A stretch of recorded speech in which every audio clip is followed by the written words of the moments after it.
On Greenland, the right way to approach an issue of this seriousness is through calm discussion between allies. And let's be clear, the security of Greenland matters. And it will matter more as climate change reshapes the Arctic, as sea routes open and strategic competition intensifies. The High North will require greater attention, greater investment, and stronger collective defence. Any decision about the future status of Greenland belongs to the people of Greenland and the Kingdom of Denmark alone. That right is fundamental, and we support it. Denmark is a close ally of the United Kingdom and of the United States, a proud NATO member that has stood shoulder to shoulder with us, including at real human cost in recent decades, and that tariffs should not be used against allies in this way. In relation to the escalation, look, a tariff war is in nobody's interests. This has been very badly received across the United Kingdom. We're allies of the United States, and we work closely with them, and therefore I'm not surprised by the reaction that's been across the United Kingdom, and it is a very serious situation. Good morning. The world has become markedly more turbulent in recent weeks. Events are moving fast, and in moments like this, what matters most is being clear about the values and the interests that guide us, even as circumstances change. The United Kingdom has a long history. Our values were not improvised. They were built patiently over time. And while we are pragmatic in how we pursue our interests, we are resolute in defending those values when it matters. So let me begin with the United States. The UK and the US are close allies and close partners. That relationship matters profoundly, not just to our security, but to the prosperity and the stability that people here depend upon. Under President Trump, as under previous presidents, we're determined to keep that relationship strong, constructive, and focused on results. And that approach is delivering. Through sustained engagement, we've seen significant US investment into the UK economy, running into hundreds of billions of pounds, supporting growth, skills and jobs right across the country. Our cooperation on defence, nuclear capability and intelligence remains as close and effective as anywhere in the world, keeping Britain safe in an increasingly dangerous environment. We've secured good trading terms in key sectors, including cars, steel, aerospace and life sciences, protecting British jobs and manufacturers. That is why we take the approach that we do, because it delivers concrete outcomes in the national interest. I talk regularly to President Trump, and my team is in daily contact with all the key figures in his administration. These relationships matter. They deliver concrete outcomes in the national interest. Mature alliances are not about pretending differences don't exist. They are about addressing them directly, respectfully, and with a focus on results. On Greenland, the right way to approach an issue of this seriousness is through calm discussion between allies. And let's be clear, the security of Greenland matters. And it will matter more as climate change reshapes the Arctic, as sea routes open and strategic competition intensifies. The High North will require greater attention, greater investment, and stronger collective defence.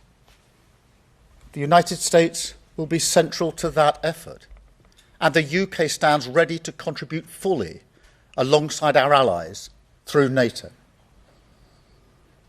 But there is a principle here that cannot be set aside, because it goes to the heart of how stable and trusted international cooperation works. And so any decision about the future status of Greenland belongs to the people of Greenland and the Kingdom of Denmark alone. That right is fundamental, and we support it. Denmark is a close ally of the United Kingdom and of the United States, a proud NATO member that has stood shoulder to shoulder with us, including at real human cost in recent decades. Alliances endure because they're built on respect and partnership, not pressure. That is why I said the use of tariffs against allies is completely wrong. It is not the right way to resolve differences within an alliance.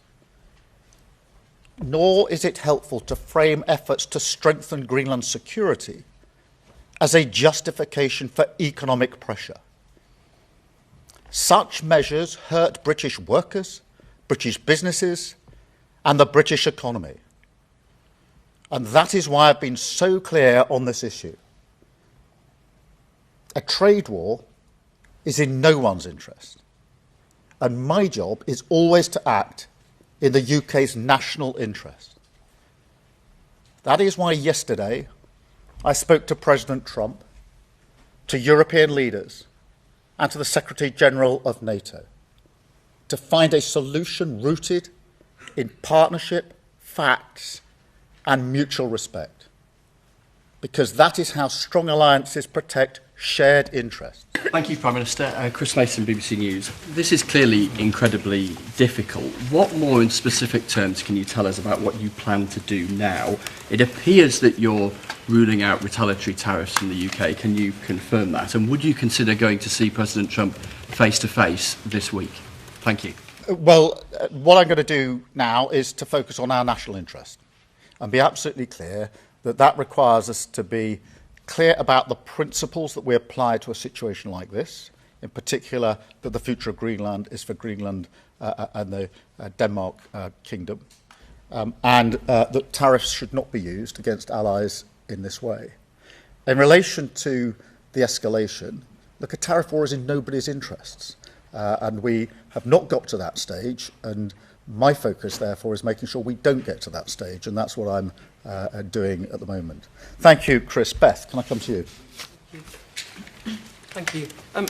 Prime Minister, many people watching this at home will have been shocked and angry over the weekend that our so-called closest ally is threatening us if we try to stop him illegally annexing Greenland. Is this the most serious crisis in the transatlantic relationship in decades? And how can the US remain our closest ally when it's bullying us like this? And just on tariffs, you say they are completely wrong and it will hurt the British economy. But if Trump does go ahead, to be clear, are you telling the British people that we will have to take that economic pain? And are you planning retaliatory tariffs if that happens? Thank you. Well, thank you, Beth. And firstly, to underscore your point, this has been very badly received across the United Kingdom. We're allies of the United States, and we work closely with them. And therefore, I'm not surprised by the reaction that's been across the United Kingdom. And it is a very serious situation. Our job is to ensure that we find a way forward consistent with our principles and our values and consistent with our national interest. And the US remains a close ally on defence, on security and on intelligence, on nuclear capability. We work very closely with the United States, and we must never lose sight of our national interest in that. But we must stand up for our values.